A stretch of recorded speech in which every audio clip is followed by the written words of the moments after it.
That was nice. Anyway, welcome back to Inside Leesburg, and I was just jamming with my very special guest today, Mr. Beautiful Bobby Blackman. B3 for short, Derek. the 3 Bs.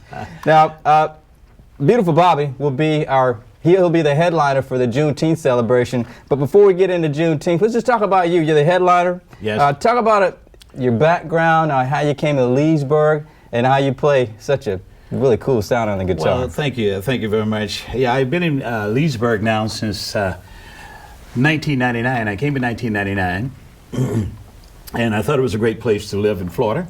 I'm originally from Texas, so I grew up in East Texas in a little small town called Athens, Texas, the black-eyed pea capital of the world. I had black-eyed peas for breakfast, black-eyed peas for lunch, and the other 2 meals, dinner and supper, black-eyed peas. I hear you.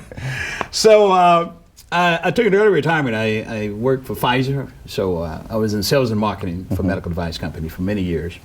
And we always loved Florida when we come visit Florida. And we picked out Leesburg. We love Leesburg, and I love the people here in Leesburg. I have an opportunity to do a lot of the Leesburg Bike Fest, the Mardi Gras, a lot of musical events here, and now I get a chance for the first time to do the Juneteenth. That's Festival, exciting. which is pretty good. And you're from Texas. Now, my understanding is the Juneteenth actually began in Texas, and Yes. you grew up with it. I grew up with it. We celebrated. It was a big celebration, and as always, said, a lot of potato salad, fried chicken, fried anything. Yeah. And it was observed every year, and people would get off if it, like I said again, if it was through like through the week or something, they had a floating holiday people could take. I think nowadays they sort of try to make sure it's on the weekend so people can observe it on the weekend. But yeah, it was big because it was the slaves getting freed, and it was down in Galveston, Texas, which is down near Houston, and it was like 250,000 slaves down at the time. It was a lot of people in 1865. It was a lot of people. That's amazing. What does it mean for you being a part of this Juneteenth celebration here in Leesburg, your new hometown? Well, I think it means a lot to me because of the fact that growing up in Texas, and we celebrated Juneteenth every year, so we didn't skip a year. And I think that people at the time, whether it was my grandfather, the other people, they were very proud of the fact that they were free and just excited. I mean, my grandfather was excited when he could vote. So it has a long history. And it's something that should remain part of that. That's great. Tell us more about the inspiration behind your playing. You said you had a career in sales for a while, but the guitar started way before that did. Yeah, the guitar started when I was 16, and before then, Mom and Dad, from about I guess 9 to 16, took me to all the concerts of B.B. King's, Bobby Bland. It was like who's who, Fats Domino. I saw everybody, and then Chuck Berry. And after going to so many concerts, by the time I got to be 16, I told them that I wanted a guitar.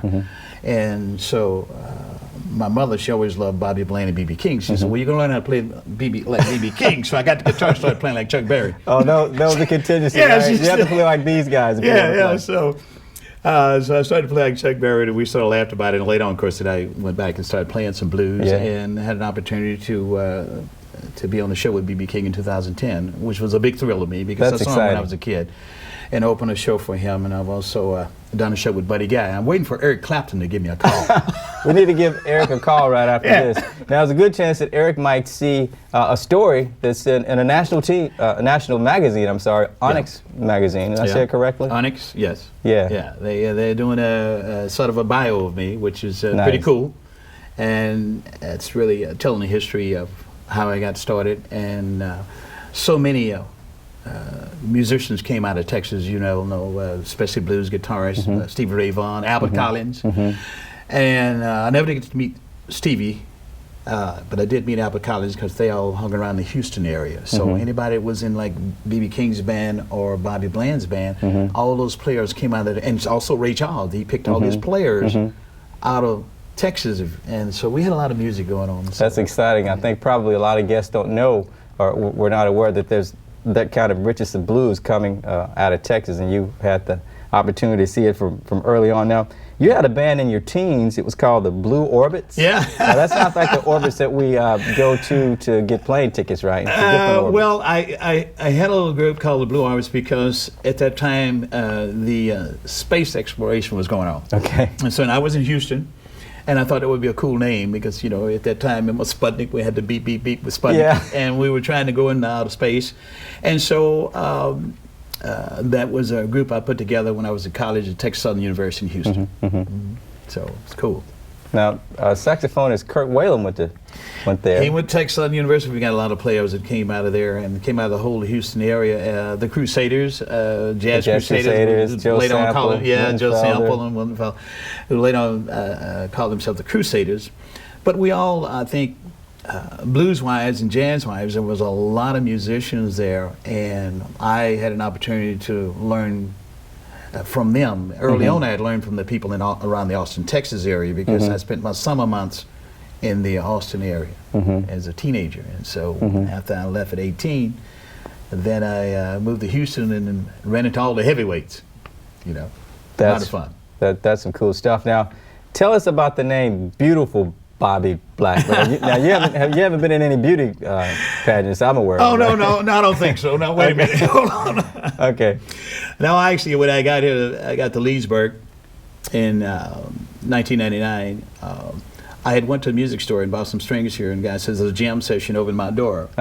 And he says, you play a little, I said, well, I play a little blues. I said, but I haven't played professionally. I had the sales and marketing job for a number of years. So I went over and I actually sit in with some guys in Mondora, and I was playing some notes, and when I came out to the stage, somebody said, those some beautiful notes you hit, beautiful licks you hit. And it says, from now on, you're Beautiful Bobby. So that's how I ended up being Beautiful Bobby. You know? That's cool. Now, would you mind giving us a sneak peek for what we might expect to hear on June 25th when we have the big Juneteenth celebration here? Yeah, well, you know, I think I'm excited about it because I'm going to have my whole band with me. Obviously. Yeah, the B3s? Yeah, and the B3 band is going to be with me, so we'll have all that stuff going on, and we'll have a lot of fun. And so we're going to play some blues and stuff too, which is going to be cool, you know. So we'll do some of that.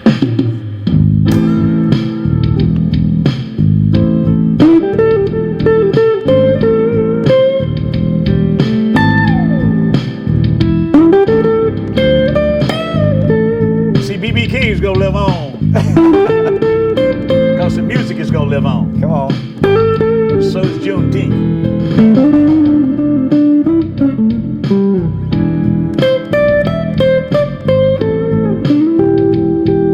BB will sing like this.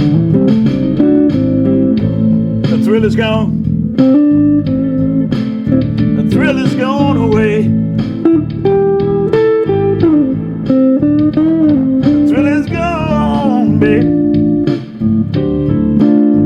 Said it's gone away. You done me wrong, oh girl. You're gonna be sorry someday. And the slave said something like this: I'm free. Hey, come on. Yes, I'm free from your spell. Said I'm free, baby, free, baby.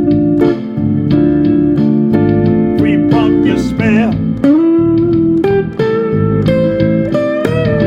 Now that it's over, well, all I can do is wish you well. Can I play a little bit? Go ahead on now.